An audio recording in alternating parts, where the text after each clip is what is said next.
Well, hello, everybody. Welcome to another episode of the Orange Report with Kira Davis. I am your host, Kira Davis. I am just Kira Davis on Instagram, JUST Kira Davis, and Kira Davis on X. We are broadcasting live to X right now. I'm going to pin this real quick. And we can also be found on YouTube. We can be found on Facebook Live, and then we post the recorded episode all around, but you're in the right place. You found me. Well, welcome to the show. We've got a lot to talk about today, but we're pretty much only going to talk about one thing today because over the weekend, we finally had a Republican debate in the California gubernatorial race, Steve Hilton versus Chad Bianco. Thank you to the Lincoln Club of Riverside County for hosting that. Coachella Valley, I think it was. And we really did need this. We had hoped to get that debate or some version of it in the prior Democrat debate. But of course, we know what happened with that. And if you're watching this back in the future and you want a little history lesson, the Democrats chickened out. Steve Hilton cleaned them up on the first and only debate that they all had. Chad Bianco, of course, skipped that one. And I talked about that quite a bit. I thought that that was a huge mistake for him. I still think that was a huge mistake for him because I don't think he was prepared to meet Steve on the Lincoln Club debate stage, not the way he should have been. I think as somebody who's been involved in politics, if I was advising his campaign, I would have advised him to come with a lot more preparation than he did, but we're going to talk about that. But that we saw that, and I think Chad was very probably relieved that the Democrats flaked on that, but it wasn't his fault. That wasn't his doing. That was the Democrats doing for sure. They screamed and screeched about race. I honestly, I haven't heard a single Californian except the idiots running for Democrat on the Democrat side. I haven't heard a single California worry about the race of the candidates. I really haven't. Even on the left, I talk to a lot of people on the left. I follow a lot of left-wing accounts. Most of my left-wing friends have abandoned me at this point, probably rightfully so. But I used to depend on them to get the skinny on what's going on the left. But from what I can see, there are very few people on the left actually worrying about race in this race. The top candidates are white men. And you know what? It's almost always like that. I don't know why we've decided in America that we're going to force something else on people. For whatever reason, I have ideas that are probably too controversial for the Orange Report at this moment. Maybe I'll go over to TikTok and drop them there. But for whatever reason, most Americans end up choosing a white man to lead them. Not all the time, obviously. But there's rumors that the Democrat Party is saying, internally they're saying we can't run another woman, we can't run another woman of color, we can't run another candidate of color. It's just not working. If we want to really compete in this space, we're going to probably need to run a white guy. And I think most Americans, I'll stick to California, most Californians are over that. We've been doing the DEI, CRT, multiculturalism, oppressed people groups for 20 years now. We've been doing that. And all that's happened to California is we've gone straight to hell. That's all that's happened. None of these candidates of color, I talked about this when they tanked the first debate or that second debate. None of the candidates of color that we have produced in this state have been productive. None of them have helped. None of them have done well for California. Not a single one of them. In fact, all of them have been presiding over the worst corruption and worst fraud in America and possibly American history, as we're going to find out. People, we're rolling up on $1 trillion of fraud here in the state of California. $1 trillion. And I want you to think about every ballot that you have ever voted on and how many taxes they add to that ballot, and then how they tell you that you are cruel and a Nazi and a racist if you don't want to approve the new taxes. And we're up to $1 trillion in fraud of those very taxes. Taxes you've approved for hospice care, for daycare, for education. $1 trillion. $1 trillion. That's our national budget. $1 trillion. of your money. That's your money. And there's more tax measures on the ballot this year, by the way. They're coming back to ask you for more. And are we ever going to see it? Now, I posted the other day on X, I said, this makes me sick to my stomach because we're never going to see a dime of it back. And we're just supposed to pretend that, oh, well, this is what happens. And our candidate for Attorney General, Michael Gates, who is also running on Steve Hilton's golden ticket, he responded back, this is not true, Kira. I fully intend to prosecute and get your money back. So your lips to God's ears, Michael. I hope we got to elect that man. No matter what happens, we have to elect that man. But that's kind of the brilliance of Hilton's platform. So anyway, we had this big debate. But in big news, of course, well, many of you may not have heard, but last night we're recording this on Monday, Easter Monday, and yesterday was Sunday. And Trump had he had a couple of interesting Easter messages. We'll talk about one later. But last night he did tweet out or post on TruthSocial, and it's been shared across media channels. This is verified. This is real. President Trump has endorsed Steve Hilton for governor of California. That's a big, big, big deal. I know the Hilton campaign was waiting to see that. You can pull that. There we go. There we go. Let me put on my glasses so I can read this. I have known and respected Steve Hilton, who is running for governor of California for many years. He is a truly fine man, one who has watched as this once great state has gone to hell. Didn't I say that earlier? We've gone straight to hell. Gavin Newsom and I love that he just calls him Gavin Newsom. And the Democrats have done an absolutely horrendous job. People are fleeing, crime is increasing, and taxes are the highest in any state in the country, maybe the world. Steve can turn it around before it's too late, and as president, I will help him do so. With federal help and with a great governor like Steve Hilton, California can be better than ever before. Steve Hilton has my complete and total endorsement. He will be a great governor and importantly, will never let you down. President Donald J. Trump. And, there's a lot of Hilton supporters in the comments and all over the place. And even in that debate, a lot of Bianco supporters. First of all, this endorsement is important. Okay, this is really important. Now, I'm working up a column at my website. Go to justkiradavis.com to sign up for my newsletter. I'm working on a column today. It'll drop today about why I think the Trump endorsement is good. It's a good thing and it matters. But I based it on my friend Amy Reichart, who is one of the top investigative reporters here in the state of California out of San Diego. She just finished running around with Nick Shirley. She's busted all kinds of fraud open in San Diego County. She is a certified rock star in this business. So I respect everything that she says. But she posted on X this morning that, she loves Trump. She's a big Trump fan, but she's not running for office. And a Trump endorsement is the kiss of death in the state of California.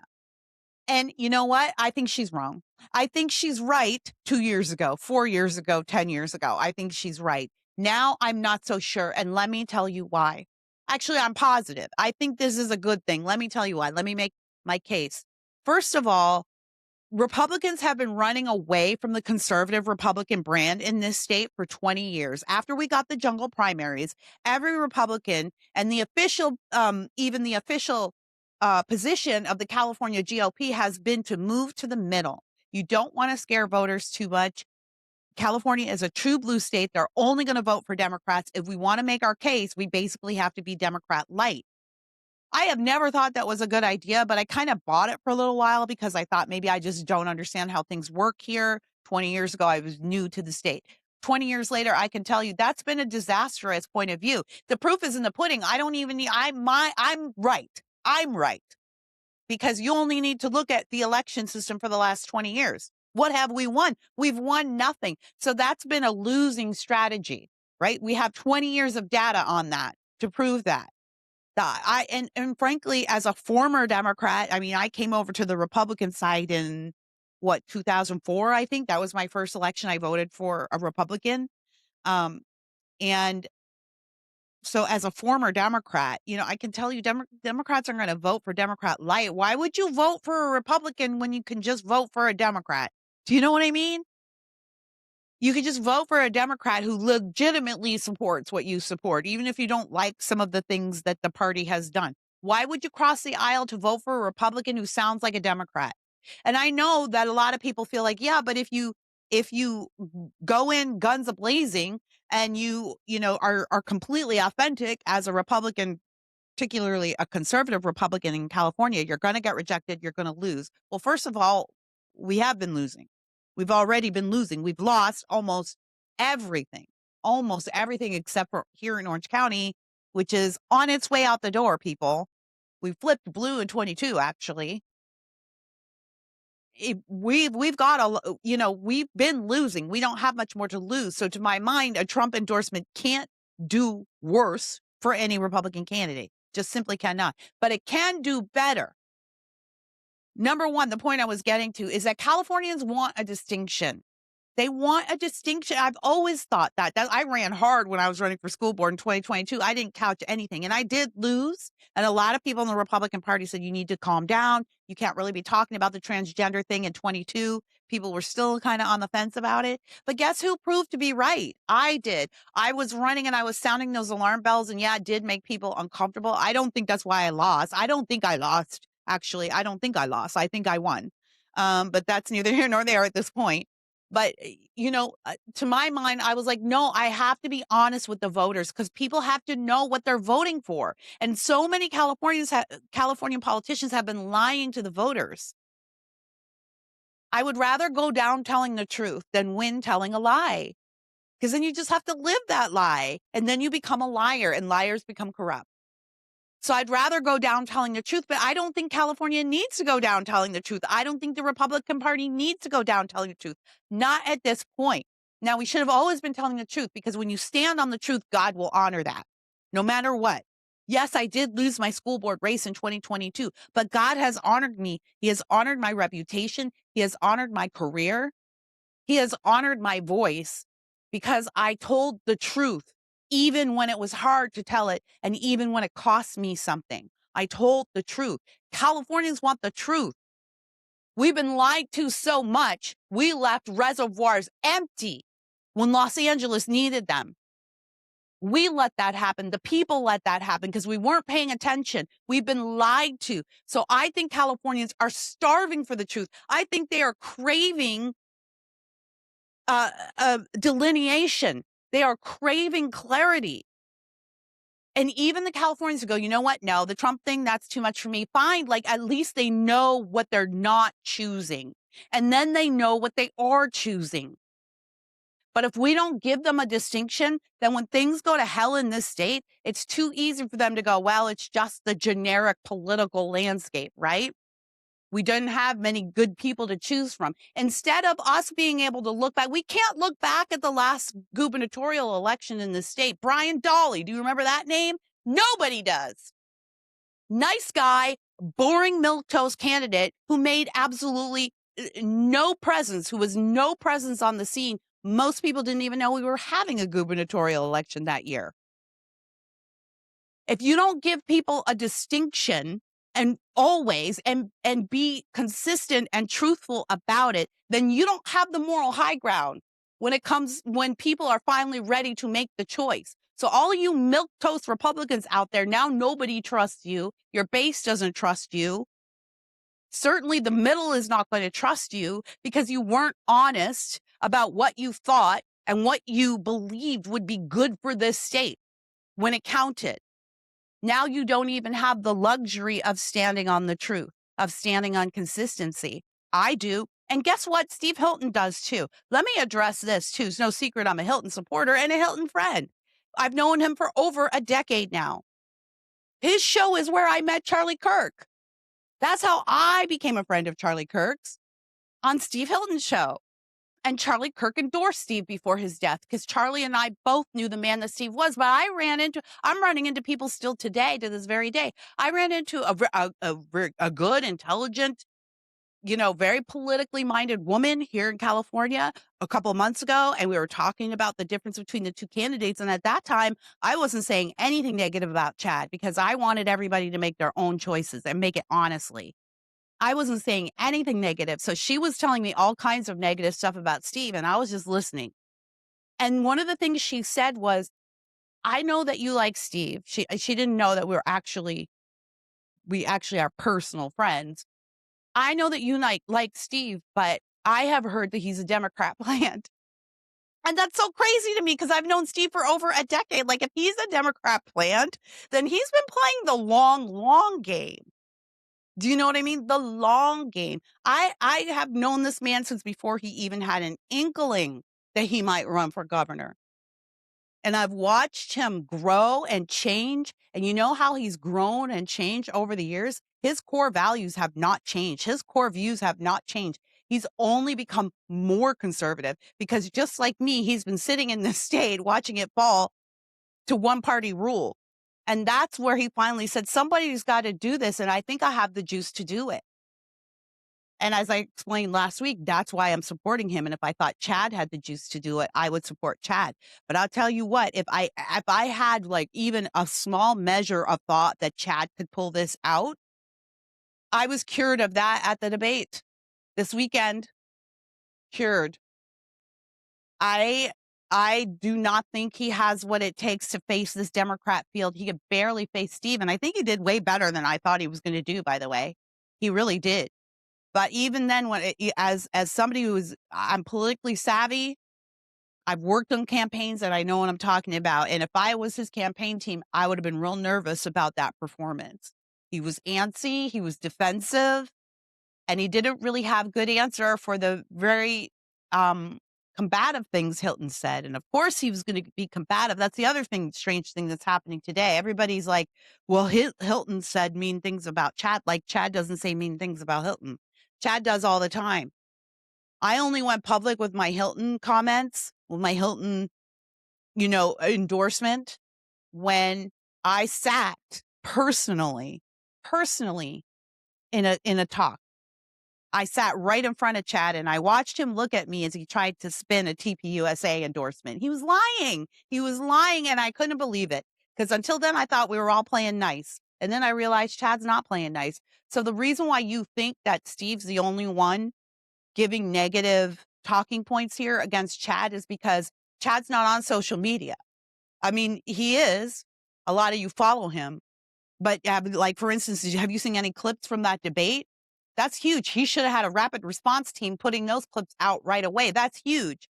How is Chad going to reach this middle that he was courting in that debate that he was saying Steve can't reach them, but I can because I'm the law and order candidate? And we'll get to that. How's he going to reach those people? And he doesn't have social media. Those people aren't going to your town halls, Chad. They're not going to the Republican debates, Chad. You got to find a way to meet them where they are. And you don't even have a social media game. You got a good social media following. But none of your campaigners, none of your consultants thought to clip up that debate and put some of your strong moment. I can't believe I'm giving you advice, but put your strong moment. See what I mean? Like no one can share your strong moments with the middle. Now, maybe he's on Blue Sky and maybe I should go over and look at that. I haven't seen, maybe he's on Blue Sky trying to court those people. I don't know. Maybe he's doing better on TikTok. I don't really do TikTok. But when I look at, we're going to talk about this debate. And when I looked at, the comments on the YouTube video, great, the 13,000 views so far, that's very good for a Republican debate. There was a lot of Chad supporters in the comments, a lot, not as many Steve supporters in the comments, but Steve is consistently ahead in the polls. And I think anecdotally, we can see why he's ahead. But that's because that's the entirety of Chad's base. It looks like he has a lot of people, but that's because they're following him where he goes. When he pops up on social media, they're there, but that's everybody. That's all of them. So he's not really winning people from the middle right now. And I just thought it was so bizarre as somebody who, it's the same way I feel about all of the bizarre conspiracy theories around Charlie's death and around Charlie and his wife right now. Like the Charlie I knew was just a regular guy. He was wealthy. He was a wealthy guy and a popular guy. Okay. So in that respect, he wasn't regular. I get that. But if you met Charlie, you wouldn't be going like, there's definitely something off about this guy. He's definitely like involved in some deep conspiracy, some deep intrigue with Israel and the CIA. Like you wouldn't. You would think that's as ridiculous as someone saying that about your husband or wife who passed away, right? It's such a bizarre thing to be on the inside of all of this, to know a lot of the details, and yet to still hear people that I'm close to, like friends even, talk about this like as if I don't know Charlie and don't know more than they do about what's going on. It is bizarre. People will fill in the blanks with anything. It was the same way when Andrew Breitbart died. A lot of you might not remember him, but I'm sure there's still some of you who are going to come to my comments and say, yeah, Kira, Andrew was murdered. He wasn't, and nobody who knew him thinks that. Nobody does. Only people who don't know him think that. It's the same with Charlie.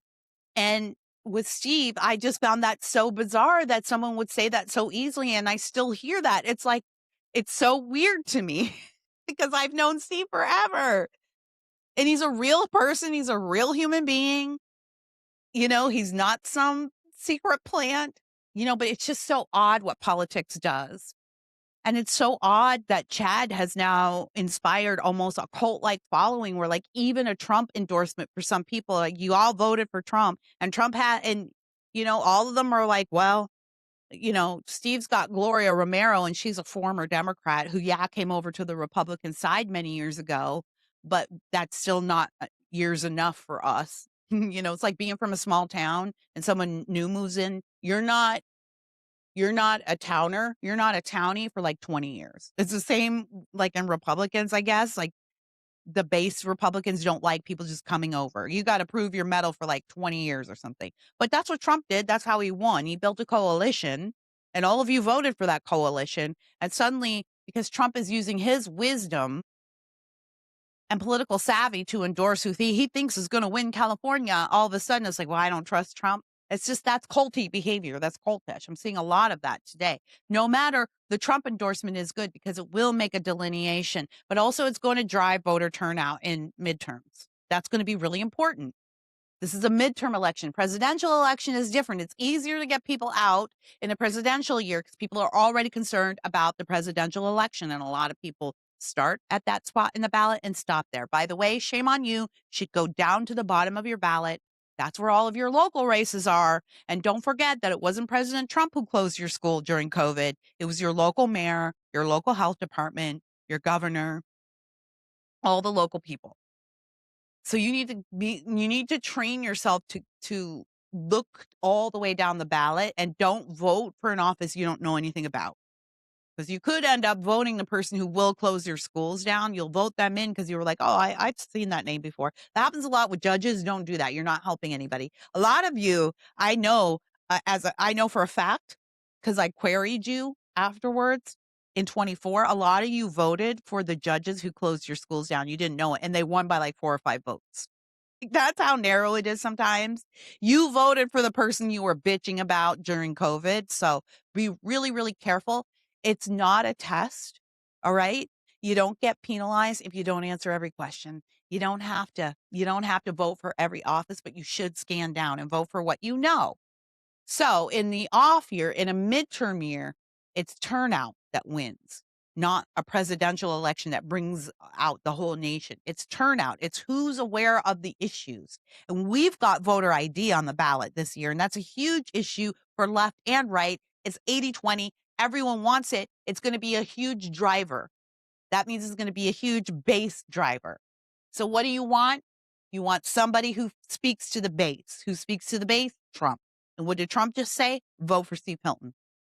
Yeah, it's huge. So are there going to be voters in California who are like, never Trump? No. Yeah, of course. But guess what? The math is there. If every person who voted for Donald Trump voted for Steve Hilton in the next gubernatorial election, he runs away. He runs away with it. So the math is there. Now, Chad can help by dropping out, but I'm going to bet he's not going to do that until after the convention. I am worried that the California GOP is going to flake out on this. And I think that's cowardly. We have some county parties that do the same. My own county party does that. And I think it's cowardly. I do think that, again, to speak to my point of making a choice, taking a risk, and coming down on the side of something. If you don't stand for anything, you'll fall for anything, right? Stand for nothing, fall for anything, but both work. If you don't stand for anything, you'll fall for anything. And I feel like that's been the California party. We haven't stood for anything, so we fall for anything. And then when people come along and they speak decisively and clearly, like I did in 22, we get pushed out. We get pushed to the side. We get insulted. People in our own party work against us. One of my favorite things to do is go back and look at old columns and old videos I've made from like a decade, 15, 20 years ago. I like to see how much I've changed. And you know what I'm proud to say? Not freaking much. Not very much. The truth doesn't change. Circumstances change. What's hot changes. What's spicy changes, but the truth doesn't change. Stand on the truth now. So in the future, when the truth becomes visible, you can say, I stood for it the whole time. California GOP can't say that. So they've got a lot of catching up to do. But guess who can say that, Steve? I've been there. I've seen him. You can go back. You can watch his stuff. You can watch Charlie. You can watch Charlie Kirk's endorsement. Don't tell me that you want to be like Charlie and then tell me that Charlie was some kind of Democrat plant for endorsing Steve Hilton. Charlie knew, and he knew that Chad was in the race. Chad was already in the race when Charlie endorsed Steve. So if Charlie's legacy is important to you, then what he thought about him will be important to you too. And it'll at least be influential. And maybe you don't think he's the ideal guy. That's fair. That's fair. Maybe you don't think he's the ideal guy, but the idea of making him out to be some evil Democrat plant while at the same time talking about, I want a TPUSA chapter. I love Charlie Kirk, be like Charlie, does not compute. Does not compute. But some people don't want to be, some people don't want change. They just want to be right. We have those people in the Republican Party too. All right, let's go to this debate. I wanted to play what I think was the most spicy part of it. Let's pull up number 4. Okay, so let me just set this up. Pretty good debate. Both candidates I thought were pretty clear. To start out, I did think that Chad's body language was very tight and maybe nervous. He looked really antsy. This is his first debate, naturally. This is Steve's second-ish, and maybe third, you could count. And so he's also been a commentator, and so he's had to face, unfriendly interviewers and unfriendly questions. So he's got a lot more experience, to be fair. I'm just trying to keep it fair here, keep it kosher. But as it went on, it was clear that to my mind, Chad had a lot of talking points. The crowd loved it. It was held in Coachella Valley. That's Riverside County, right? So that's where Chad's from. But Steve was very clear. Again, I'm biased here. I'm going to admit that I'm biased. So I definitely was looking for the flaws in Chad's arguments for sure, but there were many. But the biggest issue was going to be this immigration issue. I actually think that's what Trump was waiting for.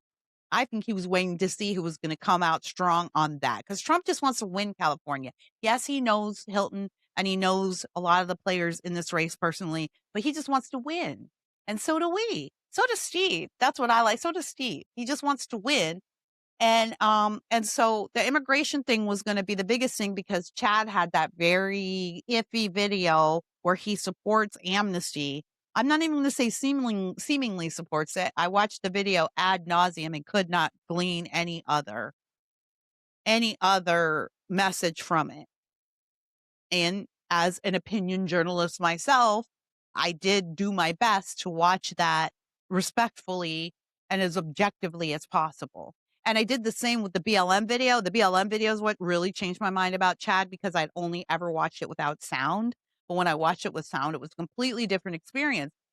You had to know, Chad's team had to know that and the immigration thing was going to come up. Now, he had an argument for it, but I'm not sure he was prepared for it. So you can go ahead and pull this up. I'm ready, Scott. So I want you to, Rick Brunel is moderating this. Great job, Rick. And he brings up the immigration question. This is a bit long, but I want to let it play out. I'm going to have Scott play it at 1.5 times or whatever, so it speeds up. But I want you to watch Chad's body language while Steve is speaking. I want you to hear Chad's response. I want you to ask yourself, is this a satisfactory response to the very important and pressing question of illegal immigration and what it means for our state. And then I want you to watch Steve pull out the receipts and ask yourself who was ready. Who was ready to face Democrats? Go ahead and play it. Administration. So, Chad, same question. Would you support using California's state authority to advance Trump-era priorities like stricter immigration enforcement or reduced federal regulatory influence? Yeah, so for 33 years, the only thing that can guarantee me losing my job is to lie. So my 33-year existence, including right there. 8 years as the sheriff, Press pause for a second. which has... Okay, so he says the only thing that could cause me to lose my job is to lie.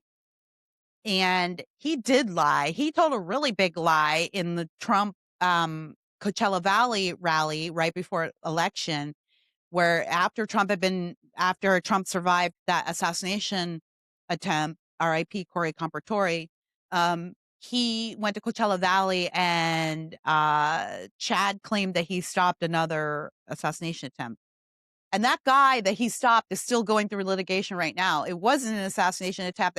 That guy was a hunter coming home, and he informed the cops at the blockade that he had weaponry in his trunk, hunting rifles in his trunk. He informed them, and they still and Chad still made it seem like this guy was attempting to assassinate Donald Trump. That guy's still working to clear his name, and I think he's suing Chad right now. So that is a very big lie that Chad told. So lie number one, which proves lie number two, which is that he could get fired for lying. Go ahead. has brought me to a point where I'm probably one of the most recognized and respected law enforcement leaders in this country, is based on honesty and leadership.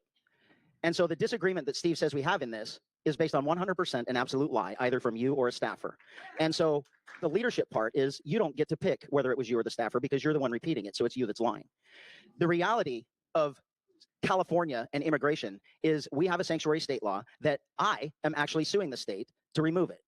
I absolutely despise the sanctuary state law. It absolutely must go away. It is destroying public safety in this state, and it has been a disaster from the very beginning. We fought in Sacramento, telling them what was going to happen if they implemented sanctuary state. It would force ICE into our community because they were no longer allowed in our jails. They didn't care. They did it on purpose. That's beside the point. The reality of now is I have never, ever been on the side of illegal immigration. Steve would just like you all to believe it because it's a campaign, and either he made this clip or one of his staffers made the tiny little clips that he's sending you to basically lie to you to believe that I don't. I am one of the most cooperative sheriffs in the entire state, turning people over to ICE. ICE will tell you, every single Border Patrol chief or every single ICE administrator or secretary will tell you that I am by far the most cooperative sheriff in the country, including California. The problem is that when I get asked questions or when I go into groups, I don't get whisked in the back and whisked out the front. I stay and answer questions until everybody's gone. Stop or it right I go on there. long-form Stop it interviews right and there. podcasts for 2 or 3 hours. True. I was there. Been to Chad's events. I've watched him rush out before the event is even over. So, all right, like I've seen it with my own eyes. I've seen it with my own eyes. That's not true, but also that's not true about Steve. Steve has been running town halls all up and down the state, not since you announced Chad, but for almost 2 years he's been running through his organization Golden Together, and then of course when he filed to run for governor. And I've been to now dozens of Steve's events. And his campaign team has to drag him out of there. They have to drag him out to the next event. Actually, Steve's favorite thing to do is to talk to people. And Chad doesn't like talking to people. Prove me wrong. He doesn't. That's not the kind of guy he is. That's not the kind of guy his wife, the kind of woman his wife is. I'm sorry, Denise. That's not the kind of couple they are. They're a law enforcement couple, and those people tend to be very stern and very private, and they're not necessarily, they're wary. They have suspicions, and that's how they have to live. That's probably, what made Bianco as effective as he was to be able to get to this point in his career. So no, he's not a big talker. He doesn't like to talk, and maybe that is not always a bad thing. I just think for him to say that about Steve is, of course, completely disingenuous. Steve always stays and answers to the last question, unless he has answered so many questions and taken up so much time that he has to rush out to the next event because he's late. I've seen that with my own eyes. I've seen both with my own eyes.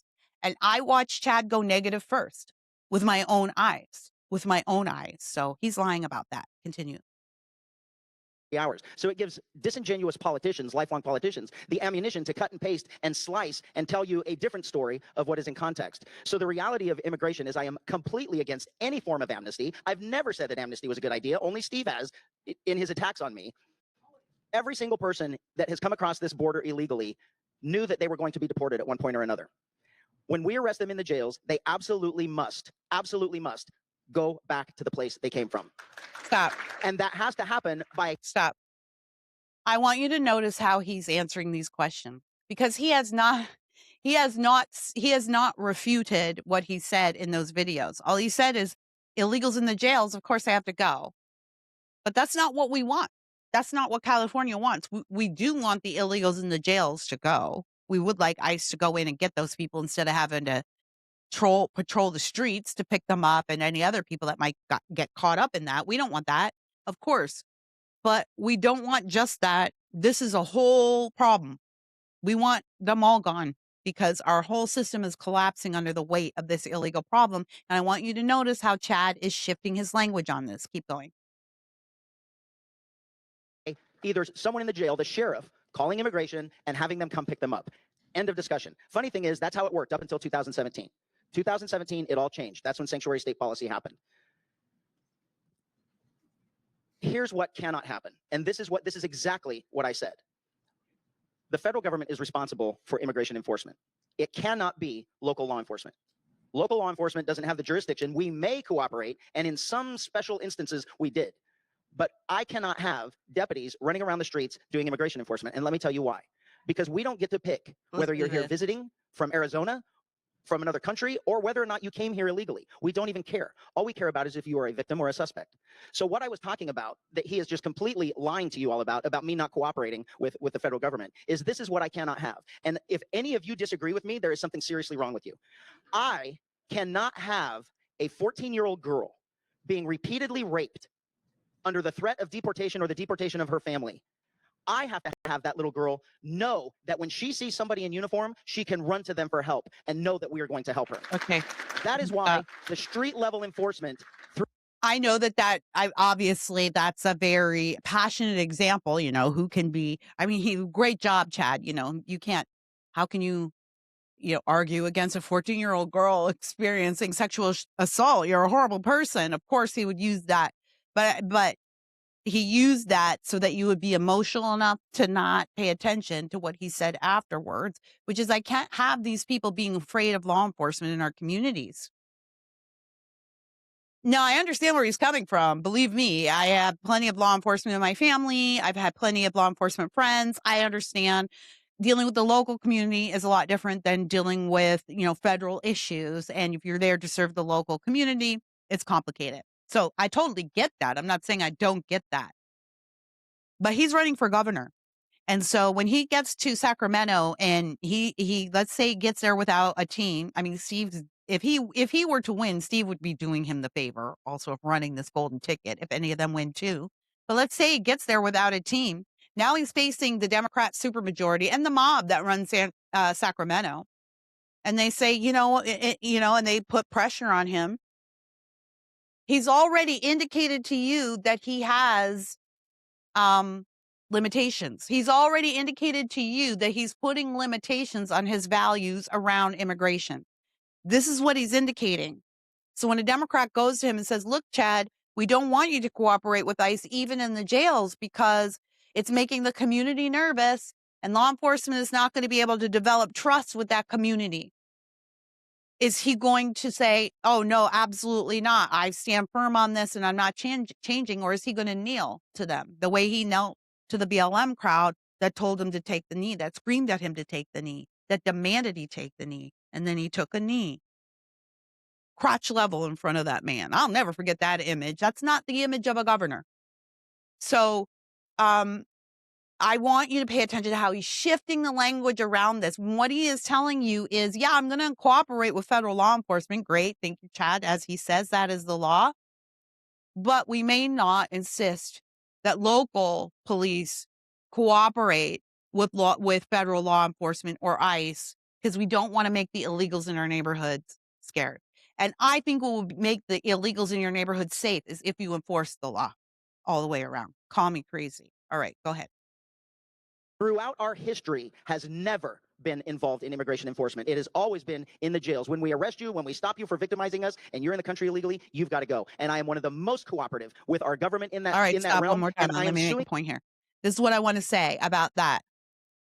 We don't want you to just arrest the illegals in the jails. We don't want you to just cooperate with the illegals who are in the jails. What we want to hear from you, Sheriff, is that not that your law enforcement officer, you're not a sheriff anymore. You made that clear in this debate, but you're running as a sheriff.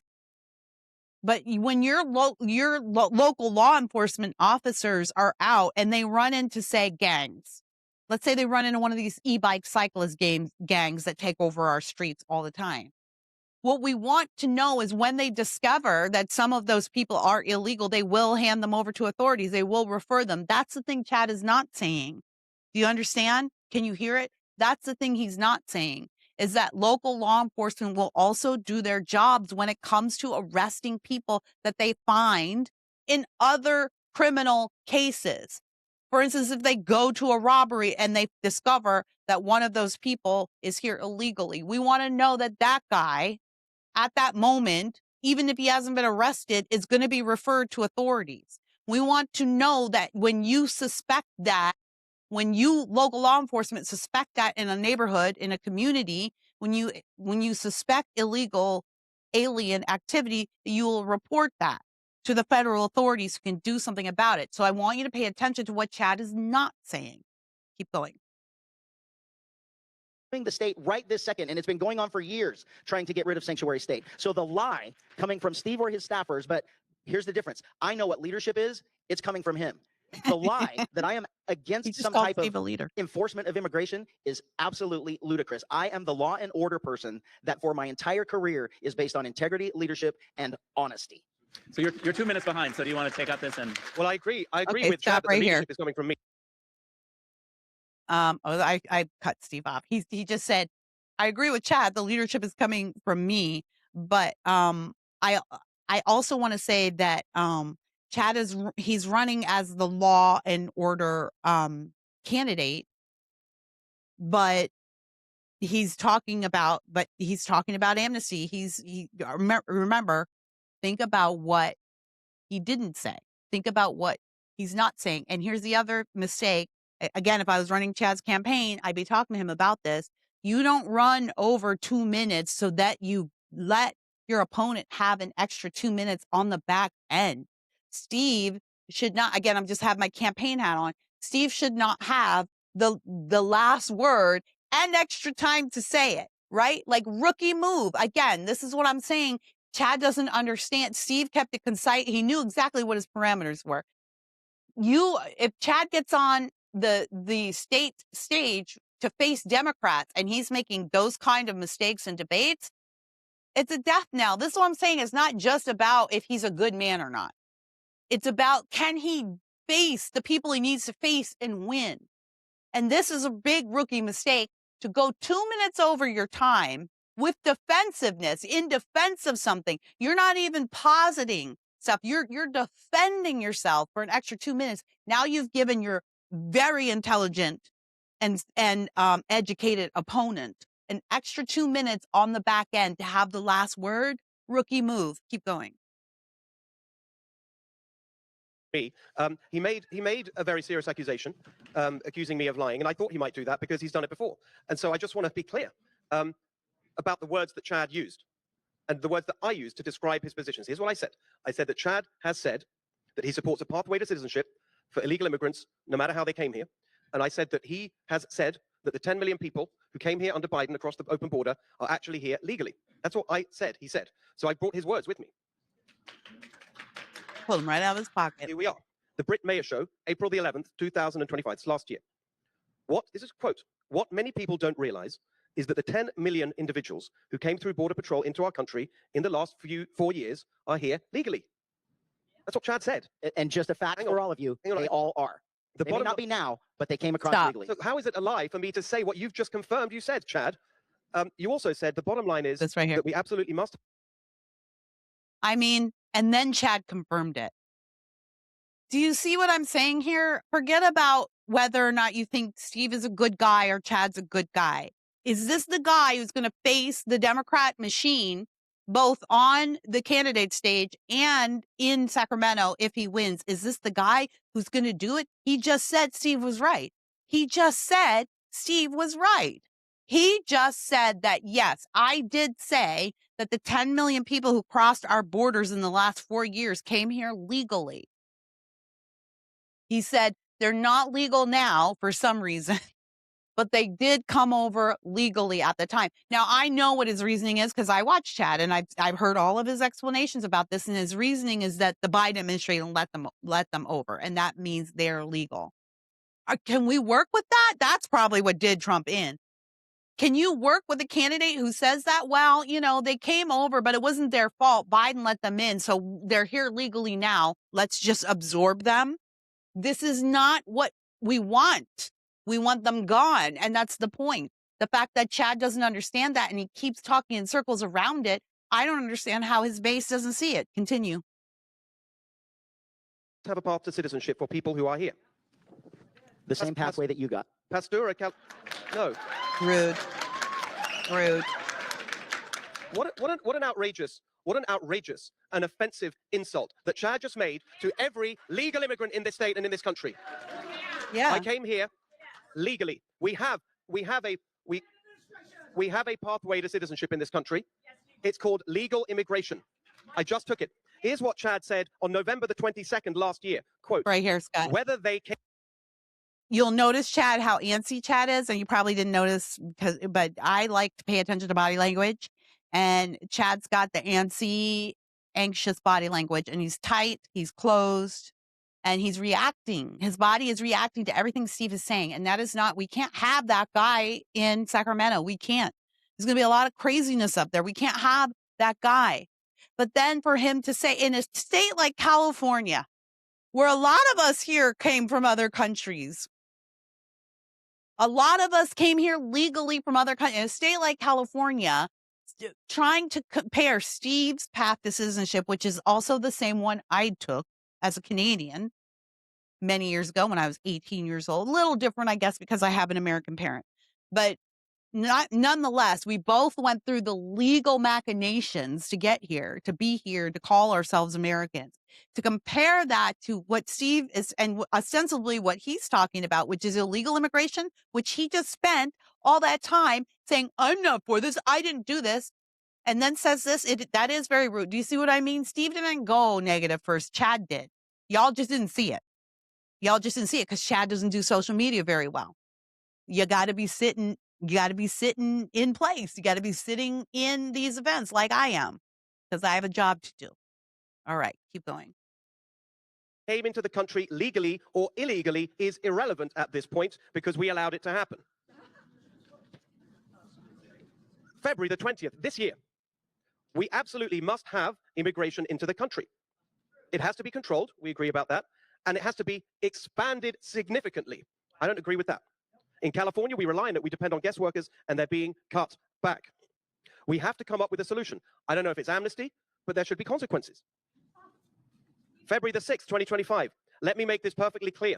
The Riverside County Sheriff's Office and your deputies have not, are not, and will not engage in any type of immigration enforcement. Chad, if you can't tell the truth about your own words, how can we trust you on anything you say? I think you've just proven my point. I told you exactly what I said in the context, and you being a lifelong political strategist, that's all you've ever been. I'm not quite sure where the small business is other than CrowdPack, but being a lifelong political strategist, you're taking these individual words and sentences it's your words. Trying to make, I don't care if they're my words. Your words are you raise money for Hillary Clinton. Stop. Your words are that you're further left than Bernie Sanders. He said, I don't care. He said, I don't care. And then he brought up a bunch of dumb, vague quotes from Steve, which are literally meaningless, even if you do take them out of context. Literally meaningless. But he just said, I don't care. He said, I don't care. But he did say those words. Steve read the words to him. And what is it? And he said, you're taking them out of context. But here's the other thing. See, I did go back, Chad. I did go back and watch that whole long form video. You're so proud of yourself for doing long form interviews, but you don't do anything to get those interviews to the people. You know, whatever. A long form interview is useless, Chad, if no one sees it. It's not like you're going on freaking Joe Rogan. Give me a break. But, that he said, okay, so I went back and I watched the video, and you know what? He was squirming. I don't think he wanted to say that, to be honest. I don't think he wanted to say it. I don't know if Chad really believes this. But I do think that he feels like this is how he has to talk to get that coveted illegal alien vote that we know drives a lot of votes in this country, or at least the illegal sympathetic vote. So yeah, he was massaging his language there. He was trying to make a point in a way that wouldn't be offensive to the particular listeners of that particular podcast. And Steve is absolutely right. If you can't depend on a man to tell the truth, if you can't depend on a man to say exactly what he thinks and then own his words, how can you depend on him to stand up to the Democrat bureaucratic complex in Sacramento? Steve is absolutely right here. Chad should be embarrassed. Steve pulled the receipts right out of his pocket, and Chad was not prepared. He was not prepared at all. He is not prepared. Keep going. Your words, or that you want reparations. Your words. We can go on and on and on, Steve. Those are all your words in entirety. You're taking mine in splicing.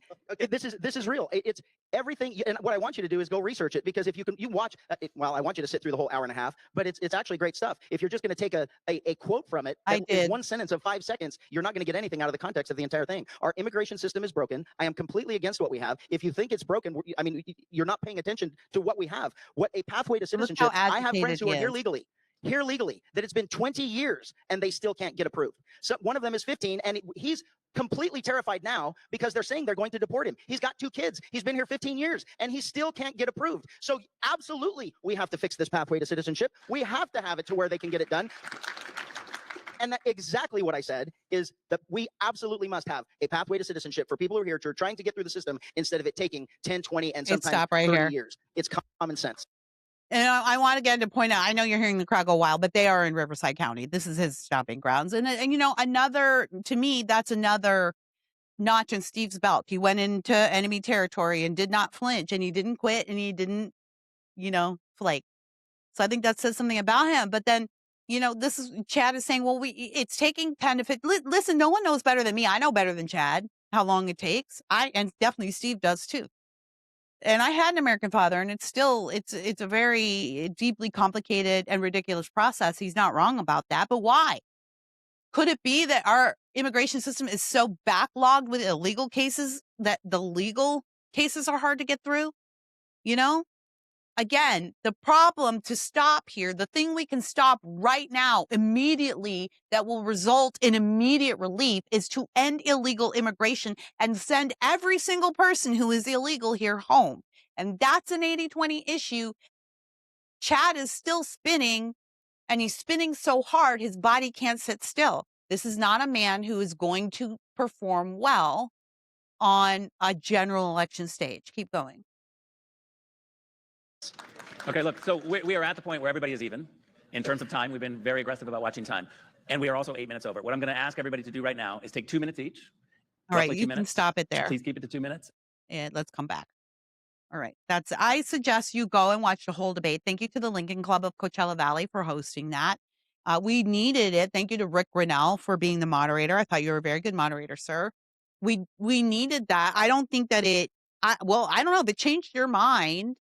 Drop it in the comments. Let me know in the comments if your mind was changed. I think the people in the commenters section, I think, I was trying to read along with the comments, and pretty much everyone was already Chad had a big crew in the comment section, and I didn't see anybody who was like, wow, I never really heard Hilton say that, and now I don't like him. I didn't see any of that. I didn't see any of that on Chad's side as well. So I don't know if we can go by the comment section.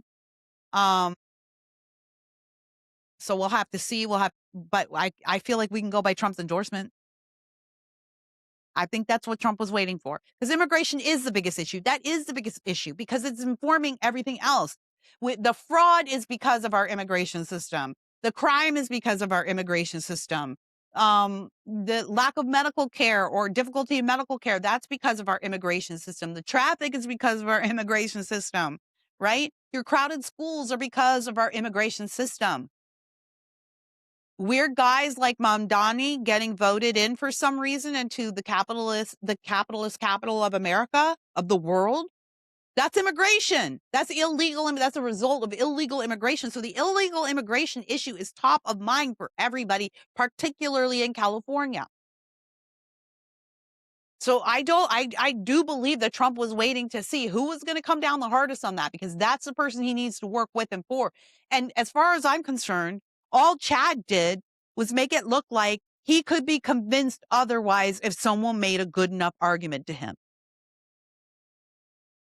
He could be convinced to kneel for BLM. And I'm sorry, my dear friends. I'm sorry. I know that you're saying he was kneeling to pray, but I have to assume that you assume that because you did not watch the video with sound. Watch the video from beginning to end with sound. I will tell you what, as a Black woman, I was deeply uncomfortable with what Chad did. Deeply. Because what I saw him was kneeling to the mob. I saw him kneeling in front of that Black man with a bullhorn in his hand, who was basically screaming at him to oppress himself, to be down with the cause. And that's what he did. And when he knelt crotch level, I asked my husband, I was like, what does that look like to you? And he was like, I would never kneel like that in front of a man. Because that means something. That visual means something. But again, if you want to say, Kira, you're being unfair, he was praying, I just say, go watch the video with the sound on and pretend it's not Chad. Pretend it's Steve.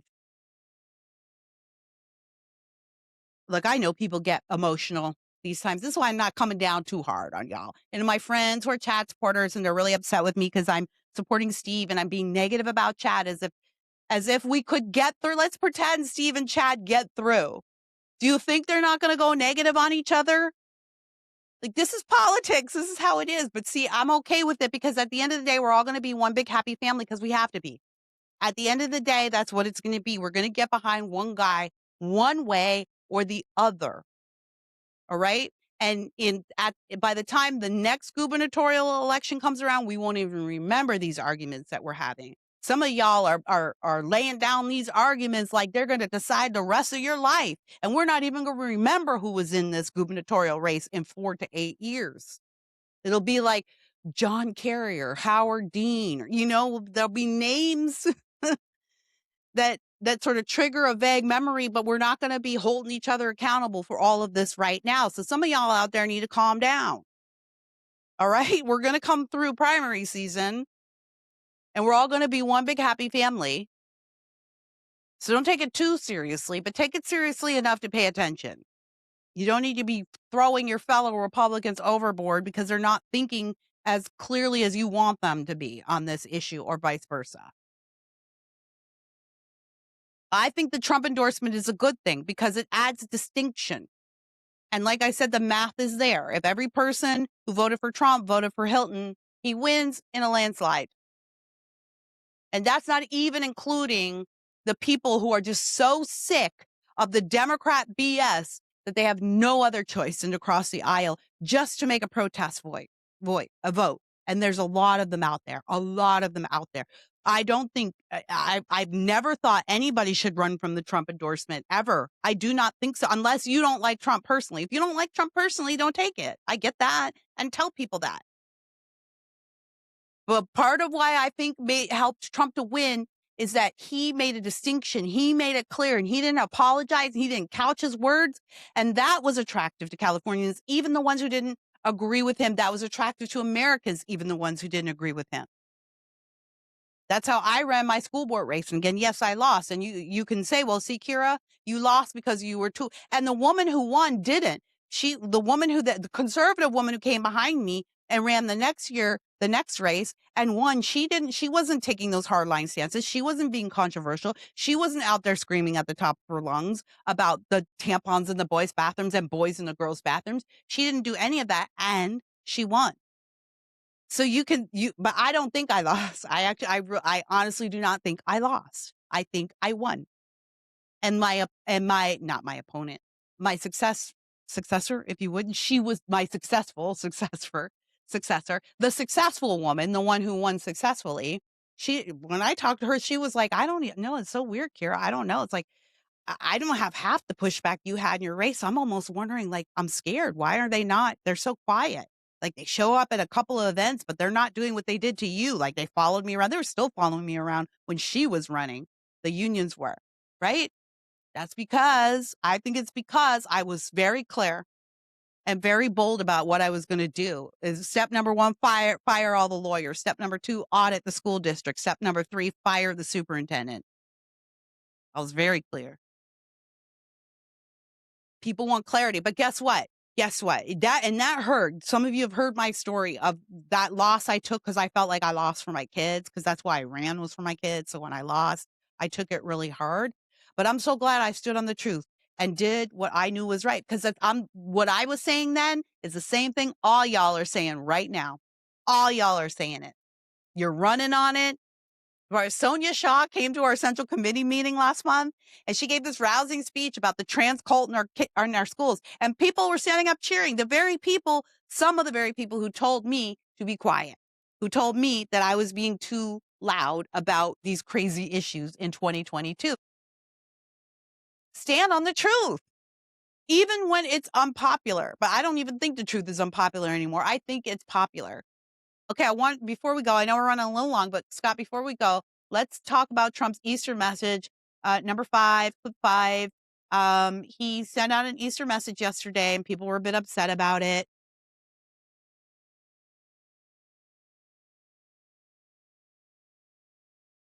See this come up.